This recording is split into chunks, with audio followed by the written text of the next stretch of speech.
Hello, I'm Harley Schlanger from the Schiller Institute. Welcome to our webcast with our founder and president, Helga Zepp LaRouche.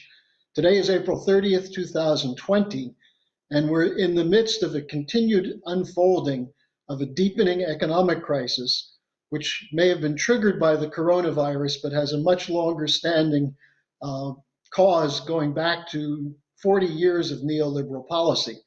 The most recent development is the emergence of not just a worldwide food crisis, but the danger of shortages in the United States around the meatpacking industry. And Helga, this brings to mind some warnings that your husband made many years ago about the attacks on the family farm and the cartelization of food production. Uh, the president stepped in. What do you think is going to happen here? Well, President Trump evoked the National Defense Act for the saving of these meatpacking firms. Now, this is, one aspect of the corona crisis, but also of the breakdown of the neoliberal system. What happened was that some of the largest meatpacking firms got people got infected with the coronavirus. Actually, 20 workers and 2 inspectors died. So naturally, these places are now closed down, and this has created a real bottleneck, so that some of the hog producing farmers were forced to, it's a terrible word to even use in this context, to euthanize their hogs. And you saw these horrendous pictures where you have piles of dead pigs which are being thrown away. And in a certain sense, this is the crime, almost a crime against humanity, at a point where there are millions of people suffering from malnutrition in Africa and other countries, places.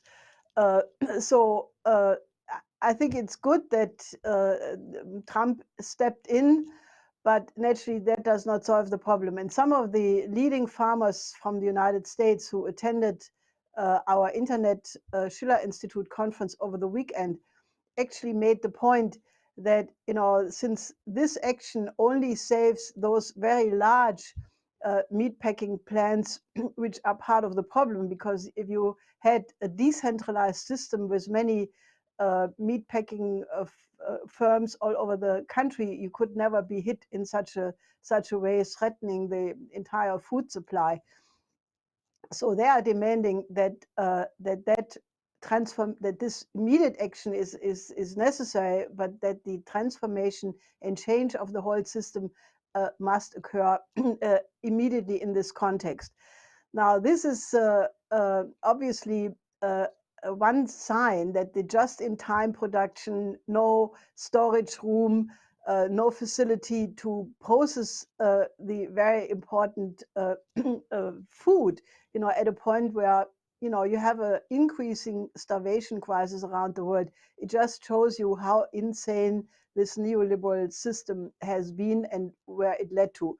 So what the Schiller Institute is doing right now, people familiar with this program know that we had produced what we called the Apollo program for a World Health System, the practical steps which are needed to establish a world health system, a decent health system in every country on this planet.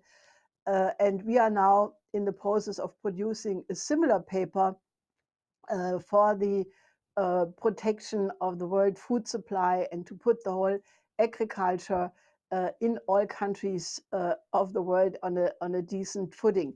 So you should expect that, and you should help us in this mobilization, because it should be obvious to everybody, if the farmers go bankrupt, and many of them are on the absolute verge of bankruptcy, then this will hit every family, every person, and many people will not make it, as we already now see that some of the food banks don't have enough food. So this mobilization is an integral part of our effort to intervene in this crisis with the whole package designed by my late husband, Lindsey LaRouche, a new Bretton Woods system, the 4 laws, but it has sub-features like the protection of the food production in the world. So you should wait for this paper and help us to distribute it the moment it's posted on the website. And while this is happening in the United States, a similar thing is happening to farmers in Europe who, before the corona crisis, were out in the streets where the cartels bring food cheaply from poorer countries and underprice farmers. When you say this is part of the just-in-time system, the neoliberal system, this affects every aspect, not just food, but almost every aspect of production, doesn't it? Yes, it does. I mean, the only solution for the farm sector is we have to go to parity prices. This whole idea of cartelization and cheap production, cheaper, cheaper, cheaper, where the farmers don't get the price they need for the production and a decent but not exorbitant income for reinvestment in their farms. That can only be covered by a parity price and not by subsidies. So we really need to go to a standard in farming which provides the food supply for the whole world in a safe way. Now, we're seeing a continued escalation of the anti-China rhetoric coming from the same usual suspects, from the Henry Jackson Society, which represents the City of London in Britain, but from a whole crew of neocons. What can you tell us about the British role in this? And then we can look at some of the specifics in terms of the United States. Well, right now, this anti-China hysteria is escalating to a very, very dangerous form. And one can only say that, if you paint a country with such black colors and you spread unrestrained lies, that has only one purpose, and that is you prepare an enemy image for a possible war. And that is what is at stake here. So people should not be foolish and repeat this, because it originated with MI5, with MI6, and the former British Defense Secretary Tobias Ellwood came out with an unbelievable statement asserting that now is the time to go on a head-on confrontation with China because they are taking over, and that only Great Britain can do that, and now it's the time to do exactly that.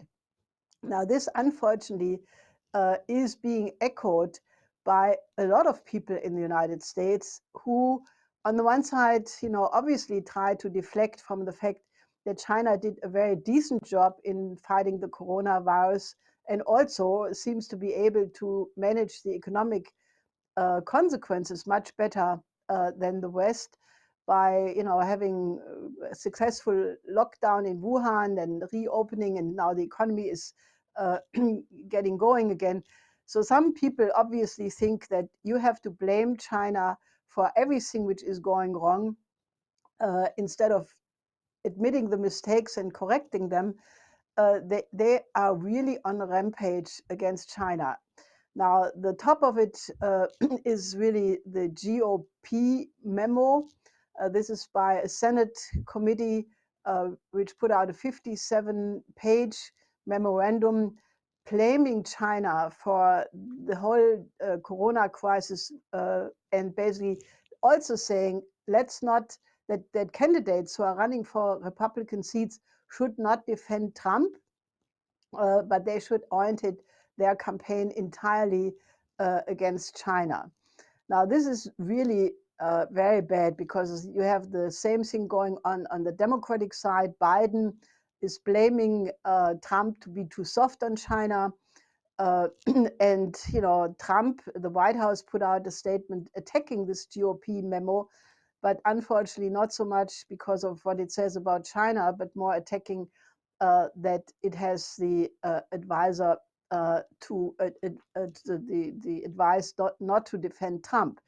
And Trump himself is obviously being bombarded by this anti-China propaganda so much that he's not yet quite as bad as some of these other people like Lindsey Graham who basically says, that one will pay the Chinese for everything. Naturally, Pompeo being the top hawk, but Trump is already making rhetoric which is not received well in China, because they put out statements all the time that the collaboration between the United States and China is of utmost importance, and that was also stated by the Chinese General Council of New York, who addressed our Schiller Conference. But naturally, when you have this kind of barrage coming from the United States, they had articles where they even said that Pompeo is right now a direct threat to world peace.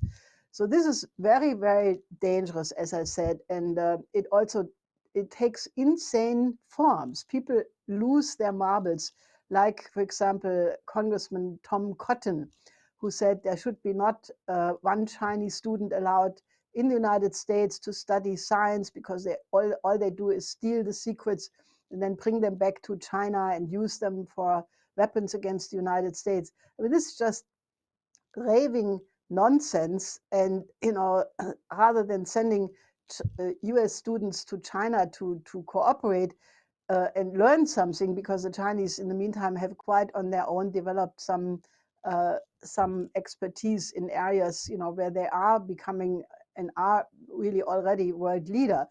So this geopolitical thinking is really very dangerous, and it is exactly the stuff out of which world wars were made. And we are doing everything possible to overcome that and say we need a different paradigm, a new paradigm of cooperation among the major countries. And that is really what absolutely should be clear to everybody, that if you continue this anti-China bashing, which, by the way, is just a continuation of the Russia bashing. What was Russiagate for 3 years, which turned out into the big nothing burger. Now it's China, and it comes from exactly the same sources: the people who are the war party and the people who are doing the coup attempt against Trump. On that point, Helga, I'd like you to comment on something that was said to me by a leading Republican, who said that the anti-China hysteria is actually targeting Trump because of what Trump represented when he was a candidate, and also trying to confuse his base. To what extent do you think that is working? Because it seems to me that there are a lot of people who are falling for it right now. Well, that was the reason, or one of the major reasons, why this whole coup attempt against Trump started in the beginning, that he clearly had stated in 2016 that he wants to rectify the relationship with Russia. And at the beginning of his presidency, he changed from his earlier campaign rhetoric of 2016, which was anti-China, and had some very important meetings with President Xi Jinping, and came out of them very positive on China, their history, his friendship with President Xi Jinping. And that is obviously what the British and Anglo-American geopolitical faction, who wants to run the world as a unipolar dictatorship, these people who thought that the end of history had arrived when the Soviet Union collapsed, they hated that, and I think a lot of what is happening now is really the effort to decouple the United States from China, which I think would be an economic catastrophe for both. But it is the war party which is targeting that special relationship, or not special, that relationship between the United States and China. Speaking of the war party, they took a real shot in the chops the last couple of days with the release of documents related to the Michael Flynn case. His new attorney, or his current attorney, Sidney Powell, and has really been on a full court press to bring out these documents. And then Attorney General Barr turned over these documents to an attorney, U.S. attorney from Missouri, and now they're being released. And they show explicitly that there was an effort to force him to lie, to set a perjury trap for him that is actually in the memos. That what do we want to do? We want him to lie. and this is now coming out as there's a call for a new trial or a drop of the charges against him. Now, this goes right at the heart of the whole Russiagate crew that you were talking about. The FBI, the CIA, that were people involved in it, because Flynn was not on their side. So I wonder if you have some thoughts on the potential for this being used to further break apart the whole rationale behind Russiagate. Well, I think that potential is very big because General Flynn is for sure somebody who knows where the monkey sleeps, so to speak. Because remember that in 2012, he had tried to brief then President Obama on the big, what he considered to be big mistakes being made by US backing for various of these Islamicist radical groups in Southwest Asia. Where he said we are supplying weapons to them, they are shipping them to other terrorists, and he was trying to brief Obama about it, and that obviously was not welcomed. And then when he became the short-term national security advisor of Trump, these coup forces obviously did not want to have somebody like General Flynn with his knowledge and world outlook to be close to Trump. So that's when they started this ridiculous operation, including the plea bargain and threatening his son. I mean, this is another one of these absolute atrocities committed against public figures, like comparable, really not as big, but still pretty sizable, like what was done against my late husband Lyndon LaRouche by the same apparatus. So I think if this comes out, and there's even the possibility that Flynn may be reinstalled in his previous position. I mean, that's now a far out hypothesis, but it's not out of the question. I think it would definitely turn up the heat for all those culprits who are responsible for the coup, the ongoing coup against President Trump. Now, to go back to the coronavirus crisis, there have been a number of people who have come forward that you've identified previously, tied to various British networks, who have essentially said this could be a convenient way to kill off the elderly, to put it bluntly, what they were saying. Now we have something similar coming from the former finance minister of Germany. Uh, what is it that he was saying, and what does this reflect as a danger? Well, I think this is quite incredible. Wolfgang Schäuble said in an interview that the protection of life is not necessarily the highest value. That what is the highest value is the so-called dignity of men, but that does not imply that life always has to be protected. Now, this is incredible. First of all, this was then echoed by all kinds of people. Boris Palmer, Green mayor of Tübingen, he came out and said, well, why are we treating people who may die half a year later anyway? This caused a storm of protest and upsetness. But then also Christian Lindner from the FDP supported it.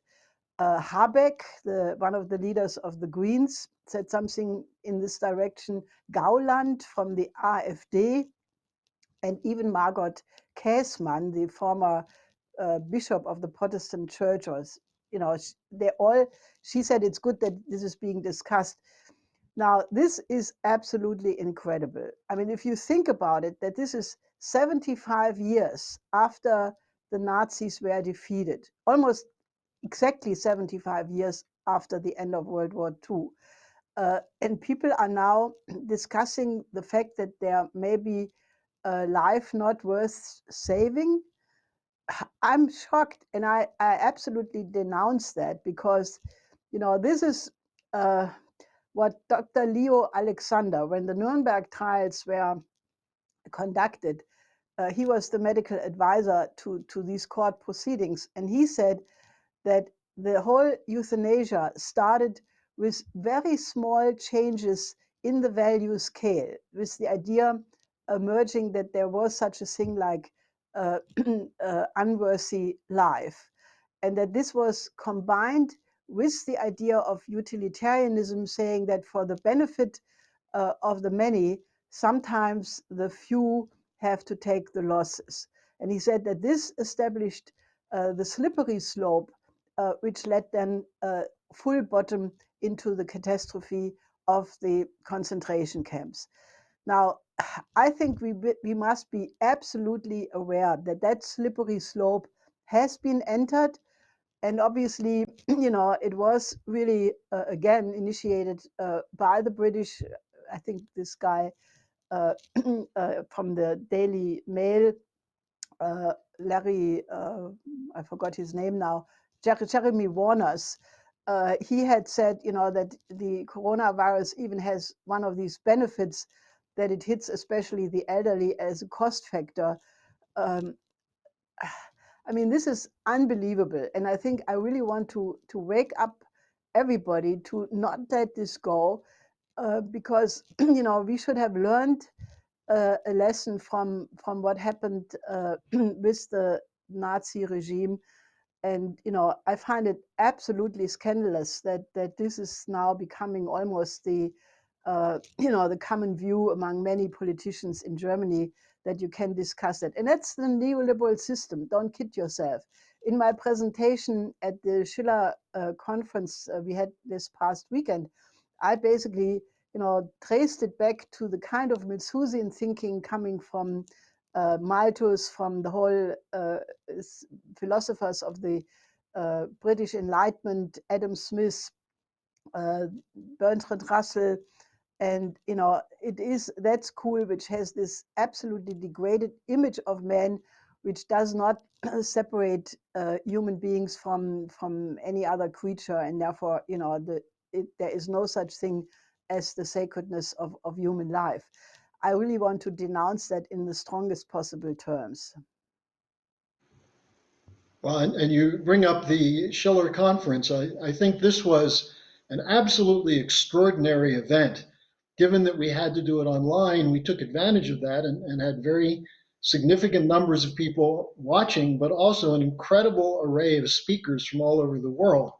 Now, as we've been discussing various things today, one of the things that's the underlying theme is the certain amount of gloom that exists in the population in dealing with the economic crisis that is coming from the seemingly from the corona shutdown, but actually goes back before that, as you pointed out, to the whole neoliberal system.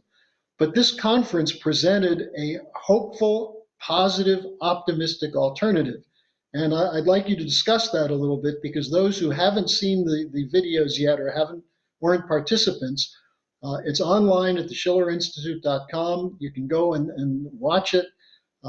It's 2 days of proceedings, but Helga, what's your impression and your sense coming off the conference of what's possible now? Well, I think we turned a disadvantage into an advantage, with the Chinese sign for crisis and opportunity being realized.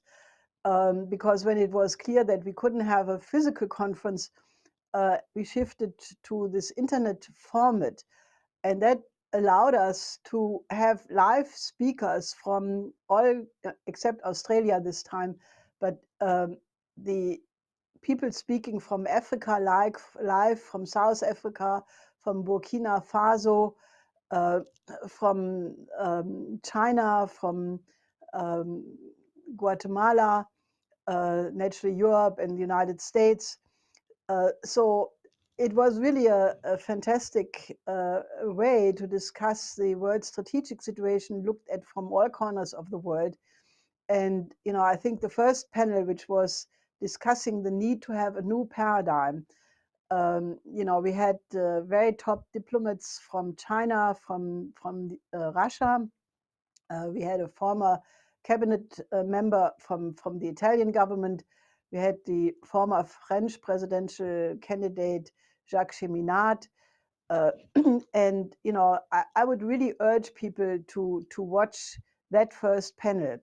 because it did address the need why we have to have the four-power combination of the United States, Russia, China, and India to lead the reorganization of the bankrupt financial system and establish a new Bretton Woods system, which especially allows large long-term credit for the industrialization of the developing sector, what was the original intention of Franklin D. Roosevelt, and naturally what was the life work of Lyndon LaRouche.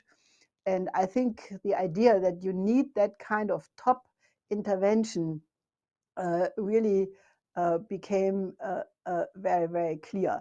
So I would really suggest that if you have any time on the weekend or in the evening, watch this first panel because I think it is the kind of combination, and I think people were very impressed. That clearly it was expressed by Russia that they agree with this because they put the tweet on their website afterwards. The Chinese media covered the speech of the ambassador who spoke. So I think this is really a first step in the right direction to bring together the kind of forces which really can intervene in this world crisis at this very late point. One leading commentator said to me, I always hear Mrs. LaRouche talking about the four powers, and Russia and China in particular, and then I turned on the conference, and there they were on the panel with her. I think the other panel I'd just like you to comment on, the other one you participated in directly, was the call for a new renaissance. And we've talked about that before on this program. But this gets to the heart of the question for you, that to get to a new paradigm, people have to start thinking in a new way. So what can you say about that panel? Well, I think the idea that the reason why we are in this present crisis has not only to do with economic and financial questions, but that it does definitely shows a profound moral crisis in the world. And the fact that we tolerated, as the so-called industrialized countries, the poverty of the developing countries for so long is a reflection of a moral degeneracy. The fact that we have a degenerated popular culture is another symptom of this. And also, the idea that I fully agree with Friedrich Schiller, who after the French Revolution was taken over by the Jacobin terror, basically said that a great moment had found a little people, and that he thought that any improvement in politics from now on can only come through the improvement of the character of the people, and that can only occur through the aesthetic education, through classical art. I fully subscribe to that. That was one of the principal ideas why the Schiller Institute was founded in the first place. And then we had a very beautiful demonstration of that, because we had some top singers and musicians who were demonstrating that. First of all, John Sigerson gave a very excellent, very lyrical performance of An die ferne Geliebte by Beethoven. And then he made a very challenging speech where he showed exactly the thesis of my late husband, that there is no difference in great art and science. And that is something people should really think about, because if you want to create a new renaissance, you have to absolutely proceed from a completely different geometry rather than what people nowadays are used to think in. And then we had the most moving and most beautiful demonstrations by two top musicians, who one of them showed the parallel of the German classical song, like Schubert songs, and the American spiritual. This was surprising to many people, because not everybody thought about it this way, but he demonstrated it.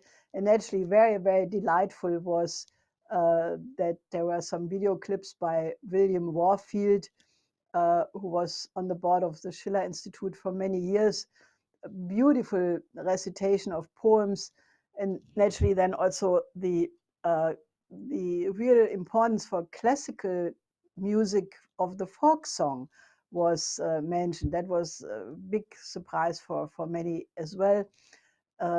And then naturally we had the very excellent dialogue between Diane Sayre, our chorus director from New York, and Leah, a young woman who was talking about Shakespeare and what is wrong with the acting school today. So it was really a very, very exciting panel, and people should just take the time. You know, you're sitting at home now, most of you or many of you, so it's a good time to really absorb these ideas.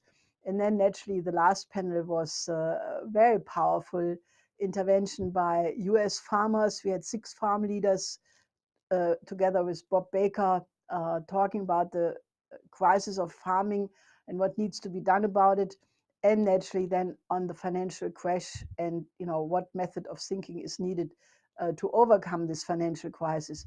So I'm still vibrant with these ideas, and I wish that you would get the same excitement, because it is a time for new ideas and creativity and collaboration, because you need to have the optimism that we working together can really solve this problem. So I want you to look at all of these and then become a member of the Schiller Institute and help us to spread the idea of a Renaissance movement, because that is exactly what will change this period of history to a better one. And I think you'll find that kind of engagement with the power of human creativity that was represented in the presentations will make you feel better about yourself at this very uncertain moment and time of turbulence and tumult. So Helga, anything else you want to add? Yeah, we are planning already the next events, and we will advertise them in the next several days. We plan to expand our youth organizing. The former Surgeon General of the United States, Jocelyn Elders, made a call to the youth of the world that they have to play a very important role in helping to solve this crisis by first working for a World Health System. And we will expand that. We will expand all areas which we are touched in the conference, including regional conferences. So you should really become part of this movement, because it is really possible to solve it, but we have to have a lot of people helping, and you should be one of them. Well, thanks for joining us today, Helga, and I'll see you again next week. I hope so, next week.